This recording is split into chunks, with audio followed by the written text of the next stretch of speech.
So I guess when you suck long enough, if you have a good game, the truthers are going to come out and just say, you're Super Bowl bound already. Like, there's never been a horrible quarterback that's had a good game. But you got to give credit where credit is due. Zach Wilson looked like his body language looked different for most of the game. Not a good first quarter, not a good fourth quarter.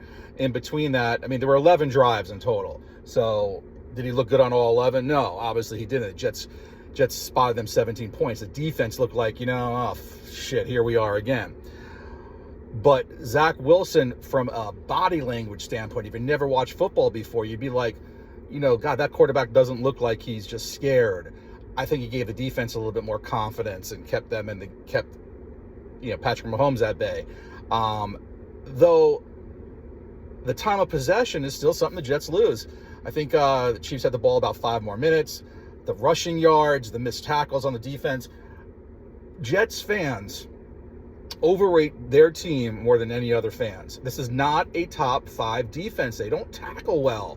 I think I read today that Chiefs running back had most of his yards after being hit.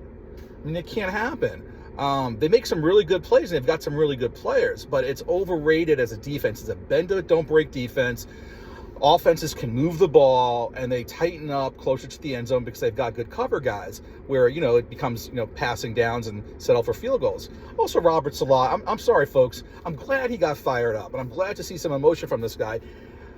It's 4th and 1. You've got 54 seconds left to go before halftime. You don't want to give Patrick Mahomes back the ball. A 53-yard field goal. I know Zerline's got a great leg. But he's coming off of an injury. Get your 1 yard. if your offense can't get 1 yard, come on. And make the field goal a little bit easier, or at least try for the touchdown. Keep the momentum going. You're getting the ball back. I mean, it's just I think he's just out coached. You took a time out to think about it when it should have already been what ifs. You should have already been prepared for for what might happen there. I just think it's just playing scared, not going for it. You're 1-3. You're going to be, 1-3. I think your chances of winning that game are slim.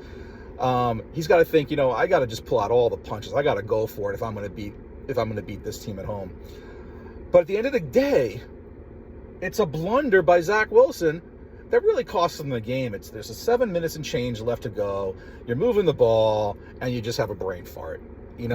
And that there's a lot of things that cost them the game. But that's one of them. I mean, that's the main thing there. You've got the momentum, you got the fans, you're at home, you got to burn some clock down. If you scored there at any score, would that have been it? Who knows? It's Mahomes. He, even on a shit game, he does things that, that most quarterbacks can't do. But you got to be able to handle a snap. It'd be great if Conklin can make a great catch. It'd be great if Zach Wilson didn't overthrow Garrett Wilson. I mean, the guy played very well, but when you compare to what we've seen of him, anything's very well. So, great game from a moral victory standpoint. But I don't think the Jets are going into Denver winning the game. They're already an underdog there. 2.5, so it's pretty much, it would have been a pick'em game, or the Jets might, be a favorite in their own field, even though there really is not much home field advantage. So they're going to Denver. Sean Payton's a better coach. To me, he's got more of the vendetta. He wants to prove it to his guys that they're a better team. He wins that game. They're 2-3. They're in second place, easier division. I think the Jets win the game. They're not better than Miami, and they're not better than Buffalo. They're around on par with New England, but they lose a tiebreaker. To me, the Jets are still a last place team in their division at the end of all of this. And I think Jet fans have to be realistic. So says the realistic Jets fan. That's it. The problem with Zach Wilson playing well is it extends his leash.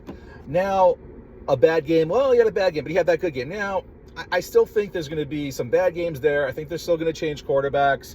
Hope Aaron Rodgers comes back with something to play for. It just doesn't look like it. The Jets are not going to be in contention for a wild card. I don't think. I think they're losing in Denver. I think they're losing against Philly, and I think the Giants will have more to play for in their own stadium. I just don't see this. I see them going in at 1-5. I think they're 1-6 after they play the Giants, and then we can look at it from there. So the takeaways are Breece Hall doesn't get the ball enough. Dalvin Cook is done. Bringing him here was another Joe Douglas fuck up. I think it actually helps Breece Hall to not have a lot of runs. I think you want to be a long-term Jet. I don't think he sees that him getting the ball a little bit less helps his body, but this is way too much less. I love the Garrett Wilson short passing plays. I think he's very elusive and really great with the ball. I like to see the ball get pitched to him back a few more times. The play calling, a lot better. But the overall, if Zach Wilson can just take this game and bottle it and then keep it in his head and just come out with the confidence. But even in the first quarter, when the camera's on him and you see things don't work out, he's looking up and he just looks puzzled. He lost that puzzled look feeling to him. He was so much better at the news conference. Just confidence is just such a big thing in anything for anybody when you go in confident on something. And he's not great from the neck up. He was better yesterday, true. But the shit that I'm reading from some of this fan base, and it's terrible. This fan base is just, wow. I mean, I'm in a lot of the chat rooms for a lot of the other fan bases. I mean, this is the most immature fan base that I've really seen, and they just don't look at things correctly. I mean, folks, they're 1-3 right now. They're not favored in Denver. That's 1-4. You got to be able to look at it realistically on the way you think it's actually going to happen, and the way it's actually going to happen is really kind of the way I've been calling it all year. And they're not well coached, they're not well GM'd, they're not well owned, and they're not well quarterbacked. Their defense is bend but don't break. They lose a time of possession, and I don't want to hear the fucking penalties. I don't know the exact rule on the face mask, but it appears that it started in the field of play. And the NFL analyst that they had on NBC confirmed that it should have been, not a safety. That safety just seemed to galvanize the team. It's 17-2. You're getting the ball back. It's just like, that seemed to be such a difference maker. Then they're punting, and then who knows what happens with a punt. And the horse collar, that wasn't a horse collar. It showed that he had the jersey.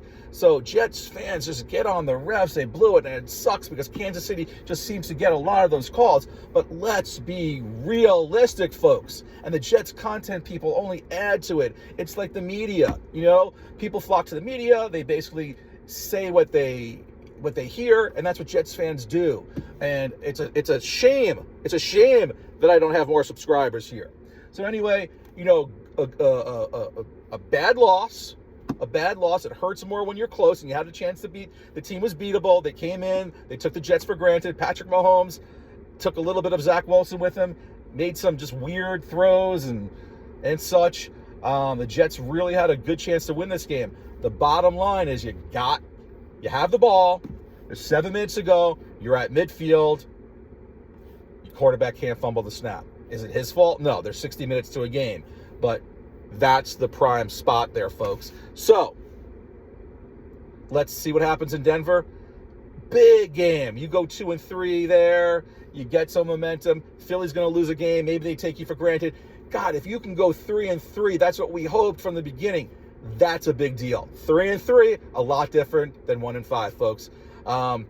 Please subscribe. RJF here, and you're welcome.